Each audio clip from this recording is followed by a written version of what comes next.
Hi friends, आज आपण आपल्या व्हिडिओमध्ये भाज्या कशा निवडायच्या आणि स्वच्छ करून फ्रीजमध्ये कशा ठेवायच्या आणि त्या फ्रेश राहण्यासाठी तवाने राहण्यासाठी आपण काही टिप्स शेअर करणार आहेत. आता काही जण म्हणत असतील की रोजच्या रोज फ्रेश भाज्या खाव्या, पण आमच्या इथून मार्केट खूप लांब असल्यामुळे मी आठवड्याच्या शेवटी माझी तयारी करून ठेवते. ह्यामुळे माझी स्वयंपाकात पण झटपट तयारी होते. या सगळ्या भाज्या मी ऑर्गनाईज करून ठेवल्यामुळे माझी स्वयंपाक ही अगदी अर्ध्या तासात रेडी होते. चला तर मग आजच्या व्हिडिओमध्ये मी तुम्हाला माझी फ्रीजची मी कशी ऑर्गनाईज करून भाज्या ताज्या राहण्यासाठी मी काय करते हे मी शेअर करणार आहे. आता इकडे ह्या आजी मला नेहमी ताज्या भाज्या काढून देतात. ह्या ताज्या भाज्या घेतल्यामुळे माझ्या भाज्या अजूनही छान राहतात. आणि ह्या आजी मला नेहमी सांगतात की कुठल्या भाज्या किती दिवस म्हणजे लवकर कर ह्या भाज्या, किंवा ह्या भाज्या शिळी आहे ही घेऊ नकोस, म्हणून ह्या आजी मला नेहमी सांगत राहतात. असेच आपले नेहमी तुमचे पण काही असतीलच ना, काही भाजीपालेवाले ते तुम्हालाही सांगत असतील ना. त्यानंतर मी इकडे फळंही घेतले. देवांशला जे आवडतात ते फळं मी इकडे घेतले त्याला विचारून. आणि हे आमचे फळवाले दादासुद्धा मला नेहमी चांगले फळं देतात. नंतर इकडे मी मशरूम घेतले. मशरूम हे अगदी 2 ते 3 दिवसात आपल्याला संपवावे लागतात. मी नेहमी विचारून घेते, ताई हे फ्रेश आहे की नाही. नंतर ते छान हिरवीगार वांगीसुद्धा दिसली, तीसुद्धा मी घेतली. नंतर मार्केटमधून आल्यानंतर सर्वात आधी सगळ्या भाज्या मी नीट काढून ठेवल्या आणि थोड्या वेळ फॅनखाली ठेवल्या. जर त्या ओल्या असतील तर त्या सुक्या होतात. नंतर इथे टमॅटो धुवूनसुद्धा ह्याला स्वच्छ करून ठेवले मी आणि त्याला मी धुवून पुसून ठेवले. टमॅटो जास्त वेळ पाण्यात घालून ठेवू नका. त्यामुळे काय होते, आता पावसाच्या दिवसात टमॅटो आधीच ओले असतात, त्यामुळे ते जास्त भिजले की अजून खराब होतात. नंतर हे पालेभाजी आणल्यानंतर पालेभाज्या लवकरात लवकर संपवा. आधी पालेभाज्या संपवायला सुरुवात करा. आणि पालेभाज्या निवडताना त्याचे चांगले पाने घ्या. काळे किंवा पिवळे पडलेले पान घेऊ नका. जर एक पान जरी पिवळे किंवा काळे असतील तर सगळी भाजी आपली खराब होते. नंतर न्यूजपेपर घ्या आणि न्यूजपेपरवर ह्या भाज्या निवडून अशा बाजूला काढून ठेवा. त्यामुळे पालेभाज्या ओल्या असतील त्या सुक्या होतात. आता मी हे जरा सुकायला फॅनखाली ठेवलेले आहेत. नंतर आपल्याला ह्या पालेभाज्या ह्याच न्यूजपेपरमध्ये आपल्याला फोल्ड करून आपल्या पिशवीमध्ये भरून ठेवायचे आहेत आणि लवकरात लवकर खराब होणार नाही याची काळजी घ्या. आता इथे मी कोथिंबीरसुद्धा हिरवीगार कोथिंबीरसुद्धा आपल्याला निवडून घ्यायची आहे. कोथिंबीरसुद्धा अगदी सुकी होती, त्यामुळे मी ह्याची चांगली हे करून घेतली. तर तुम्हाला हवं असेल तर कवळी देठंसुद्धा तुम्ही चटणीमध्ये वापरू शकता. आता इथे मी कोथिंबीर निवडून घेतलेली आहे. त्यालासुद्धाच मी एका कागदावर निवडून ठेवलेले आहे. थोड्या वेळ म्हणजे ह्या भाज्या जर ओल्या असतील तर सुकून घ्यायच्या. आता इथं माझे टमॅटोसुद्धा सुकलेले आहेत. तर आता एका बास्केटमध्ये मी खालती टिश्यू पेपर आतरून हे टमॅटो मी भरून ठेवणार आहे. आणि बाजूला मी हिरव्या मिरच्यासुद्धा धुवून ठेवलेल्या आहेत.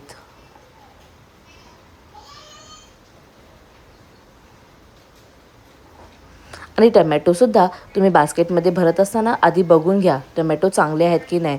नंतर इकडे मी धुतलेल्या मिरच्यासुद्धा पसरवून ठेवलेल्या आहेत. फॅनखाली पसरून ठेवा, त्यामुळे ते काय होतात सुकतात. आणि नंतर मिरच्या कधी पण स्टोअर करताना त्याची देठं काढून ठेवा. मिरच्या देठं काढून ठेवल्यामुळे मिरच्या खूप जास्त दिवस ताज्या आणि चांगल्या फ्रेश राहतात. आता एक एक करून आपण आपल्या पालेभाज्या फोल्ड करून ठेवूया. मी अशा प्रकारे कागदामध्ये फोल्ड करून नंतर पिशवीमध्ये आपल्या प्लॅस्टिकची जी पिशवी असते भाज्यांची, जर नसेल तर तुम्ही कागदातसुद्धा ठेवू शकता. तर मी अशी फोल्ड करून ठेवते. आता आलंसुद्धा मी स्वच्छ धुवून ठेवलेलं आहे. आपल्याला आलंसुद्धा धुवून त्याला एका कापडावर किंवा एका जाळीमध्ये तुम्ही ह्याला पाणी निथळून सुकत घाला. आता मी कोथिंबीर एका डब्यामध्ये खालती टिश्यू पेपर आतरून घेतलेला आहे. नंतर कोथिंबीरसुद्धा हळूवारपणे अशा डब्यामध्ये आपल्याला भरून त्याच्यावरतून टिश्यू पेपर ठेवून द्यायचा आहे. टिश्यू पेपर घातल्यामुळे त्यामध्ये जे ओलं पाणी असेल किंवा काही पाण्याचा ओलावा असेल तो सुकून जातो. त्यामुळे आपल्याला असे टिश्यू पेपर दोन्ही साईडला घातले की आपली कोथिंबीर ताजीतवानी डब्यामध्ये राहते. किंवा तुम्ही पिशवीमध्येही त्या पेपरात गुंडाळून ठेवू शकता. शक्यतो पेपर गुंडाळल्यामुळे काय होतं, त्यामधील ओलावापणा ॲब्झॉर्ब होतो. त्यानंतर सगळ्या भाज्या मी अशाच आणि पालेभाज्या कधीही धुवून ठेवू नका, त्यामुळे ते जास्त दिवस टिकत नाही धुतल्यामुळे. म्हणून मी त्याला असे धुवून निवडून मी त्याला पेपरामध्ये बाइंड करून पिशवीत घालून ठेवते.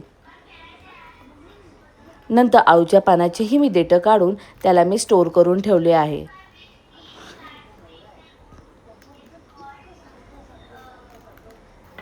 सेम आपण कागदात गुंडाळतो त्याप्रमाणे कागदात गुंडाळून नंतर प्लास्टिकच्या पिशवीमध्ये मी ह्याला स्टोअर करून ठेवलेले आहे.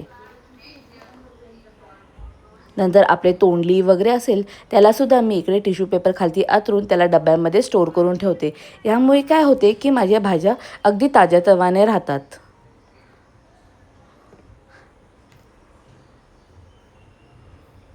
आता इकडे मी मिरच्यांची देठं काढून घेतले, त्यालाही मी अशी डब्यामध्ये स्टोअर करून ठेवते. ह्यामुळे माझ्या मिरच्या अगदी 15 दिवसही ताजेतवाने राहतात. आता मी इकडे गवार निवडून ठेवलेली आहे. कधी काय होते की टिफिनला वगैरे भाज्या लवकर लागतात, त्यामुळे जर गवार निवडून ठेवली तर ही लवकर करता येते. त्यामुळे मी गवारसुद्धा निवडून त्याला सेम टिश्यू पेपर आणि प्लॅस्टिकच्या बॉक्समध्ये मी त्याला ठेवून देते. तर तुम्हाला हवं असेल तर तुम्ही ग्लासचे कंटेनर्स पण यूज करू शकता, पण इकडे मी घरी अवेलेबल असलेले मी कंटेनर यूज केले. इकडे देवांशसुद्धा मला मटर सोलायला खूप मदत करतो. भाज्या आणल्या की देवांशी मेन काम असते की मम्मा मी तुला मटर सोलून देतो. असे छोटे छोटे कामातसुद्धा मला देवांश मदत करतो. आता इकडे मटरसुद्धा मी इकडे छान असे कंटेनरमध्ये भरून ठेवलेले आहेत. अगदी हे कामं करायला 1 ते 1.5 तास लागतात, पण तुमची आठवड्याची कामं लवकर होतात. आता इथे शेवगा आणलेला आहे, तो शेवगासुद्धा मी कट करून कंटेनरमध्ये ठेवणार आहे.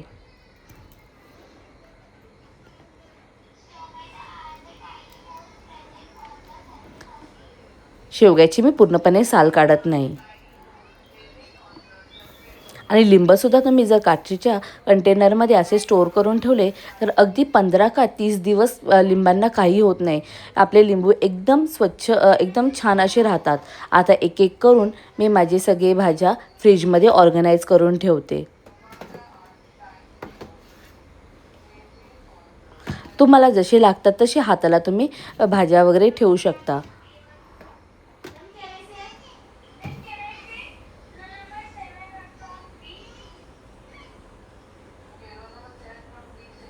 मशरूम वगैरे मी वरती आपल्या दुधाच्या ड्रॉवरमध्ये ठेवून देते, त्यामुळे मशरूम चांगले राहतात. आणि जे भाज्या आपण निवडल्या नाही आहेत, ज्या आपल्या आयत्या वेळेस आपण निवडणार असतो, त्या भाज्या मी खालती स्टोअर करून ठेवते. भेंडी, कोबी, फ्लावर वगैरे, इवन सॅलॅडसुद्धा.